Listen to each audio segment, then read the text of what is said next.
नमस्कार, हार्टक भारत देख रहे हैं आप। मैं हूं दिवाकर विक्रम सिंह। लद्दाख फिलहाल शांत है और वांगचुक जो लद्दाख के अनरेस्ट के लिए पूरी तरीके से जिम्मेदार हैं, हालांकि वो ये ऐसा कह रहे हैं कि इसकी जांच कराई जानी चाहिए कि मेरा इन्वॉल्वमेंट लद्दाख को गर्म करने में या अनरेस्ट की स्थिति में लाने में कितना है, ये जांच हो जाए।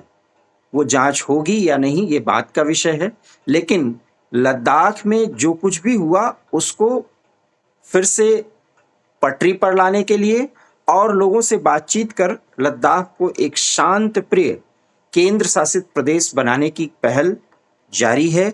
और इसके लिए वहां पर लेफ्टिनेंट गवर्नर गवर्नर अ, गुप्ता जिस तरीके से प्रयास कर रहे हैं वो कारगर होगा, ऐसा उन्होंने भरोसा दिलाया है। सुरक्षा बल अपना काम कर रहे हैं। जेंजीज को आगे करके जिस तरीके से लद्दाख को बॉइलिंग पॉइंट पर लाने की कोशिश की गई, उसके सभी कारणों को बाकायदा देखा जा रहा है।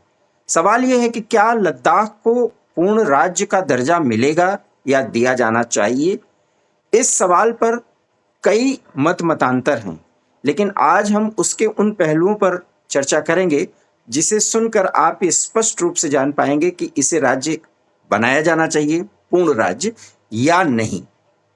इस संबंध में कर्नल वीरेंद्र शाही सर ने कुछ रिसर्च किया है और कुछ मुद्दों को वो सामने रखना चाहते हैं कि लद्दाख को केंद्र शासित बनाकर लद्दाख वासियों को ज्यादा विकसित बनाने की पहल करनी है, बजाय इसके कि उसको पूर्ण राज्य का दर्जा दिया जाए। Over to you sir. धन्यवाद दिवाकर जी।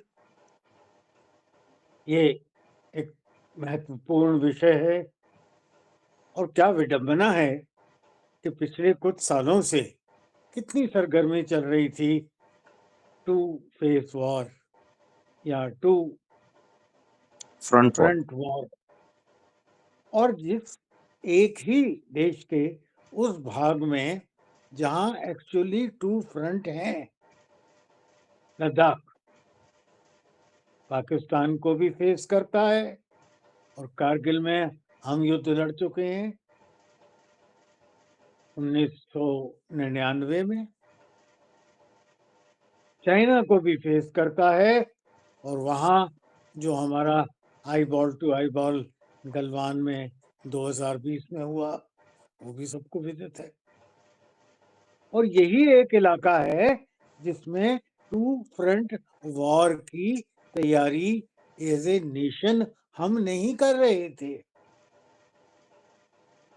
मुझे आज भी याद है एंटनी साहब ने तो सड़कें बनाने से मना कर दिया था केवल इसलिए कि उनका प्रयोग चाइनीज करेंगे। अरे भी हमारी फौजों ने कब हाथ में चूड़ियां पहनकर खनखनाई जिसको आप मधुर संगीत में आपने चाइनीज इस्तेमाल करेंगे सोच लिया।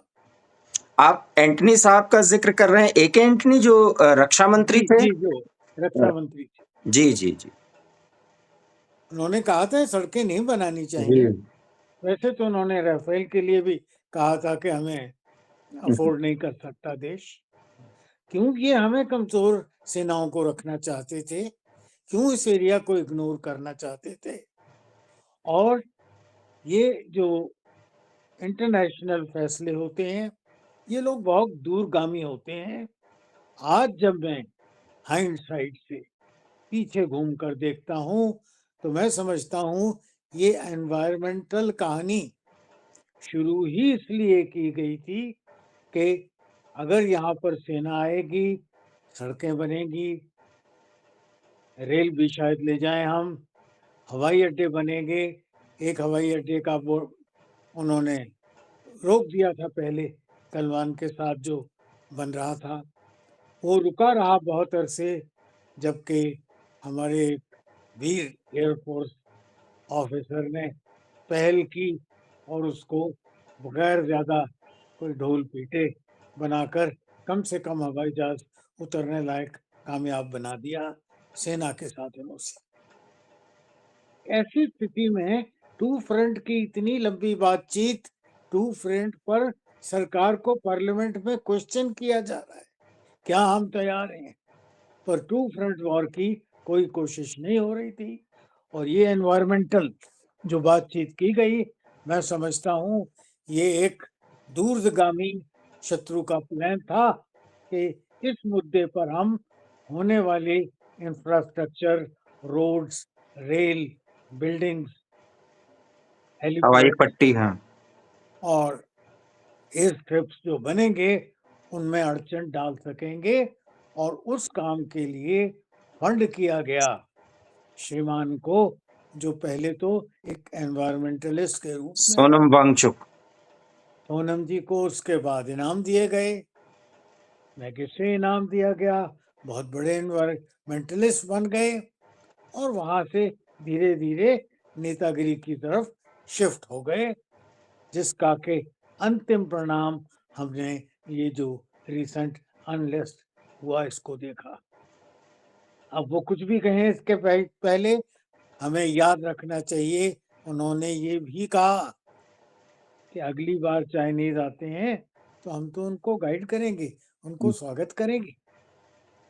अब वो कहते हैं कि भड़काने में उनका हिस्सा है या नहीं, इसकी इंक्वायरी की जाए, खैर हो जाएगी। फिलहाल वो जोधपुर में कंफर्टेबल हैं, मैं समझता हूँ हम्म, कुछ अर्सा उनको वहीं सोच विचार के लिए स्थान देना चाहिए। जी। इसके पहले कि मैं इसका मिलिट्री रूप लूं और 2 फ्रंट वॉर जो कि मेरा रोजी रोटी रही है फौज, उस पर बात करूं, मैं थोड़ा सा इतिहास अपने दर्शकों को देना चाहता हूं। लद्दाख जे.एन.के का एक हिस्सा था और एक इग्नोर्ड हिस्सा था। जम्मू कश्मीर और लद्दाख प्रायोरिटीज में कश्मीर का पहले जिक्र आता था, हम्म, जम्मू का भी आ जाता था और लद्दाख फिर भी तीसरे स्थान पे था। फंड की अलॉटमेंट और एलोकेशंस भी ऐसे होते थे, डेवलपमेंट कहीं कम थी और लद्दाख ने जी जान से कोशिश की कि उनको कश्मीर की हुकूमत के नीचे से निकाल दिया जाए, हम्म, जे.एन.के से अलग करके उनको एक यूनियन टेरिटरी का दर्जा दिया जाए। सही। और ये डिमांड लगभग 2-3 दशक तक लगातार चलती रही, जोर पकड़ती रही। इस बीच में अलग अलग सरकारों ने उनको जो बात को अहमियत दी, एक लद्दाख बुद्धिस्ट एसोसिएशन बनाई गई क्योंकि बहुत ज्यादा थे वहाँ, उनको कुछ शक्तियां दी गई। उसके बाद सेकंड स्टेप में कारगिल और लेह के लिए भी ऑटोनोमस बॉडीज बनाई गई क्योंकि वहाँ शिया और सुन्नी अलग अलग हैं। पहले शियास की बनी, फिर सुन्नियों ने जोर लगाया, कारगिल में भी बनी। मैं यहाँ इन सब की कुल मिलाकर आबादी पिछले सेंसस के हिसाब से 2.7 करोड़ है, जो अब बढ़कर लगभग 3 करोड़ हो गई है।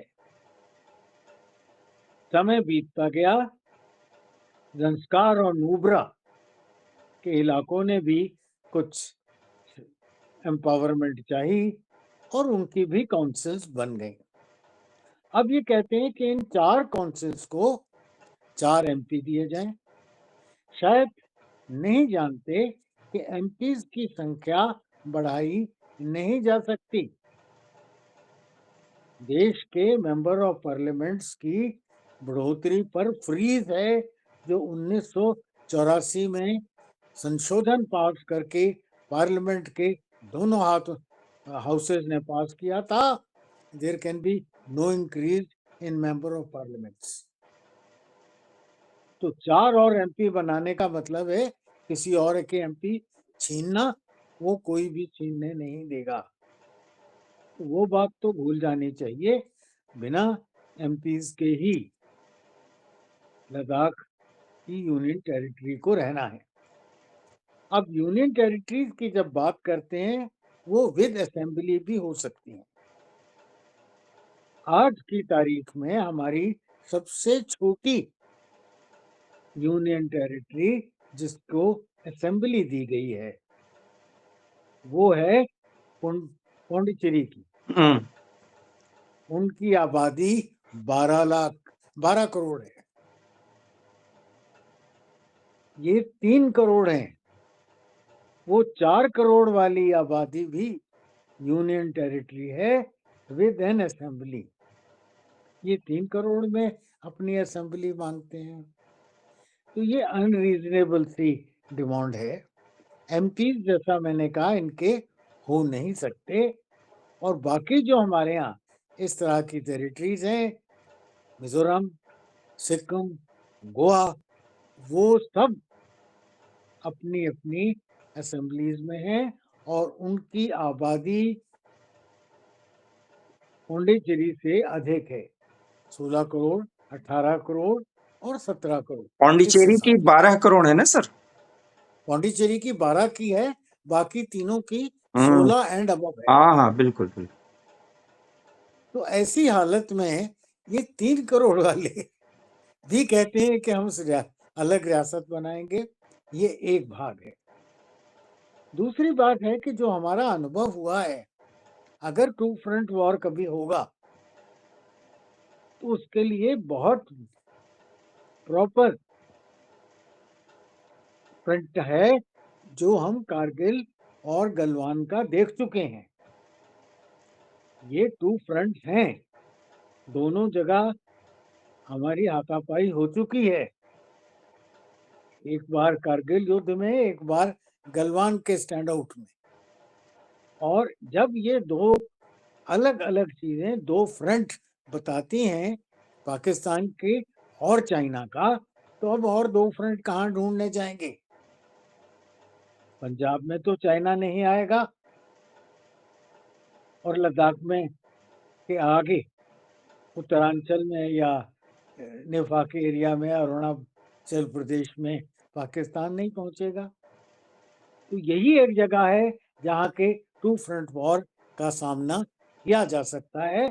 उसको अब सशक्त करना आवश्यक है, by roadways, by railways, by infrastructure, by helipads, by airstrips, by airfields, और by moving more troops forward. अब जब और ट्रुप्स फॉरवर्ड जाएंगे, उनको रिहाइश भी चाहिए, उनको इंफ्रास्ट्रक्चर भी चाहिए, उसके लिए जमीन चाहिए। उनके वेपन वेज भी चाहिए। अगर एयरफोर्स आगे मूव करेगा, उनके हैंगर्स भी चाहिए। वो सब कंस्ट्रक्शंस अगर होंगी तो एनवायरमेंटल अड़चनें डाली जाएंगी, जिसके लिए वांगचुक जैसी एक पर्सनैलिटी का आविष्कार किया किया गया। गया है, और अपने आप को एनवायरमेंटलिस्ट के तौर पर वो खड़े थे। हम्म, असली प्रोग्राम था कि इस एरिया को एक कारण या दूसरा कारण, या एंटनी जी का वक्तव्य, या कांग्रेस की पॉलिसी, या फिर वो मेमो रैंडम ऑफ अंडरस्टैंडिंग जिसको बड़ा सीक्रेट गार्डेड रखा गया है, इन सब कारणों से इस इलाके में हमें 2 फ्रंट वॉर के लिए तैयार होने से रोका गया। और आज जब वो जागृति जा रही है, तो उस टाइम के जो इन्होंने बीज बोए हुए हैं, वो अब फूल दिखा रहे हैं, अपना रंग दिखा रहे हैं। तो देशवासियों को ये सब समझना चाहिए। बहुत ये कोई महत्वपूर्ण बात। जिद नहीं है, ये जिद नहीं है central government versus Leh Wangchuk, Ladakh. हाँ। ये कोई कन्फ्रंटेशन नहीं है। ये देश के लिए एक महत्वपूर्ण विषय है, जिस पर हर नागरिक को जागरूक भी होना चाहिए।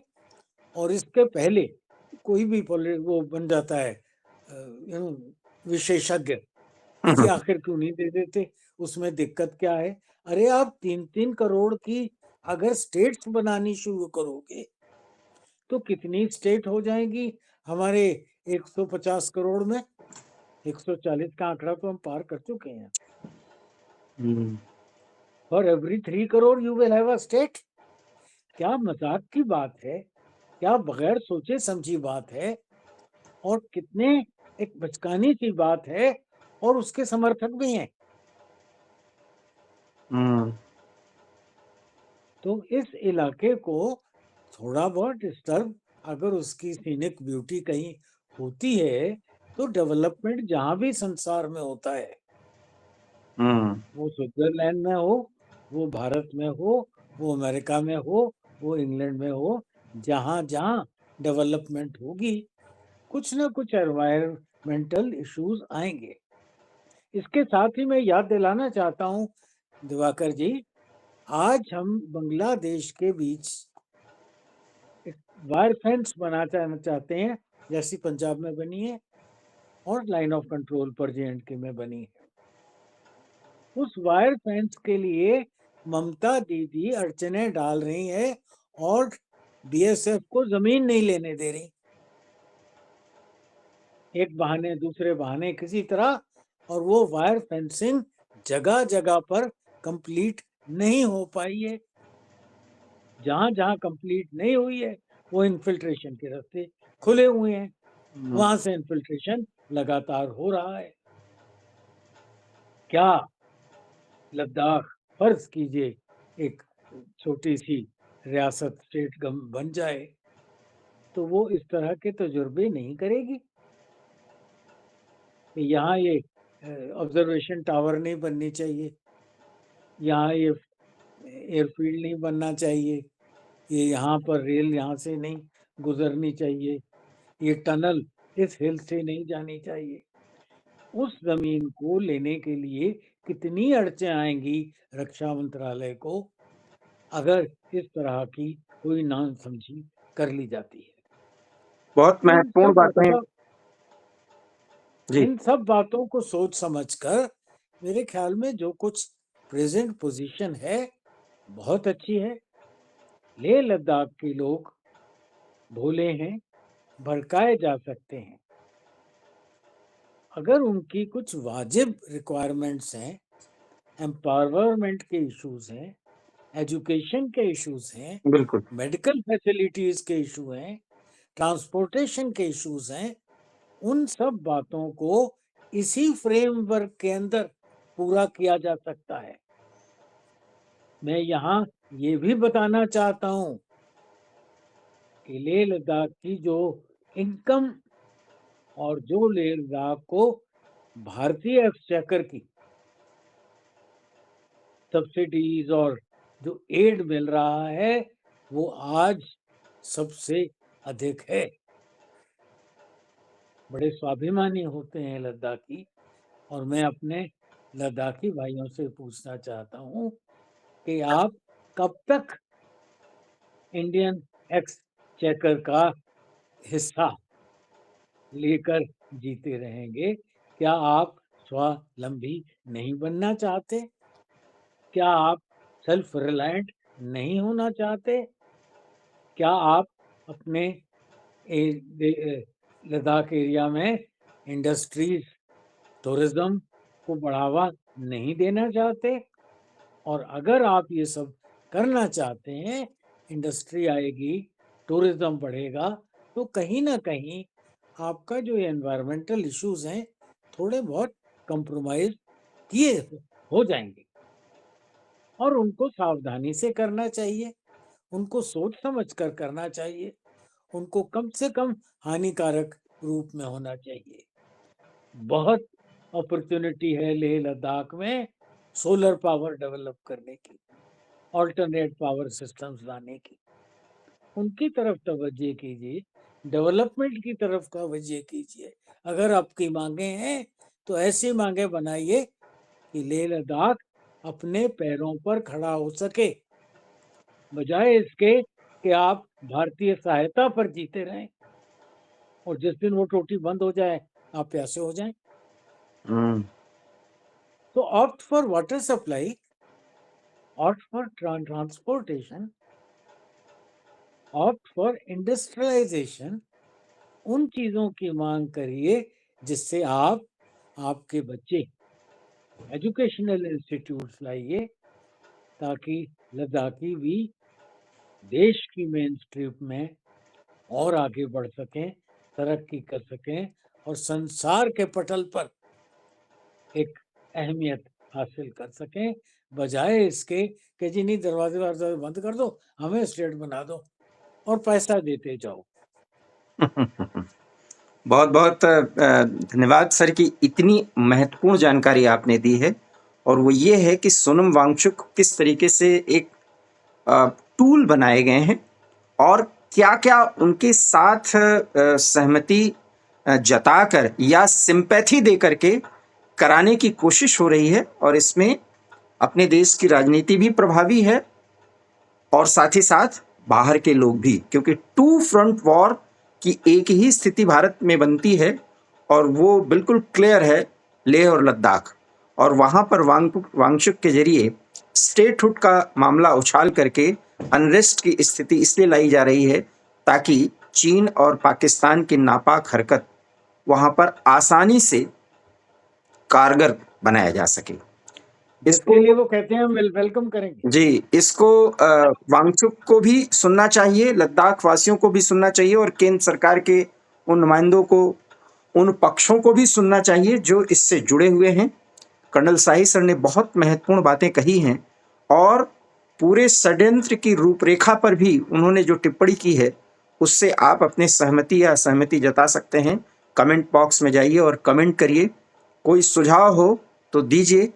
और भारत सरकार से भी ये अनुरोध है कि अगर उन तक हमारा ये वीडियो पहुंचे तो इन मुद्दों को एड्रेस करें और इनको आइडेंटिफाई भी करें और जल्द से जल्द लद्दाख में जीवन पटरी पर आ सके, क्योंकि लद्दाखियों पर भारत को गर्व है। देश की सुरक्षा और उसके गर्व के लिए लद्दाखियों का योगदान पूरा देश मानता है, जानता है और उसे सैल्यूट करता है। बहुत बहुत धन्यवाद। नमस्कार। नमस्कार दिवाकर जी।